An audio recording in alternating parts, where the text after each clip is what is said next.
Di tengah demo yang berlangsung di Iran, Amerika Serikat memberi sinyal akan ikut campur.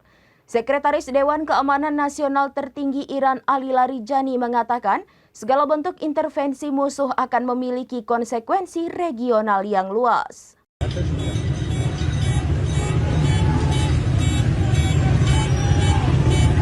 Dikutip dari Tasnim pada Jumat 2 Januari 2026, Larijani menegaskan bahwa Iran membedakan sikap terhadap pendemo dan aktor-aktor yang mengganggu. Jika Amerika Serikat memilih ikut campur, maka bisa mengacaukan seluruh kawasan dan menghancurkan kepentingan Washington sendiri. Pernyataan Larijani muncul setelah Presiden Amerika Serikat Donald Trump memperingatkan Iran soal penanganan demo. Trump menyebut jika aparat menembaki dan membunuh demonstran, maka Washington akan turun tangan menyelamatkan mereka. Trump mengklaim bahwa pihaknya sudah siap bertempur. Aksi protes dimulai pada Minggu 28 Desember 2025 di Teheran akibat anjloknya nilai tukar mata uang rial ke rekor terendah.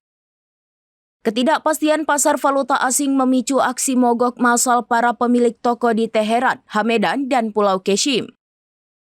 Nilai tukar rial terus berfluktuasi tajam di kisaran 1,38 juta hingga 1,45 juta per dolar Amerika Serikat. Hingga Kamis 1 Januari 2026, jumlah korban tewas akibat demo bertambah menjadi 6 orang.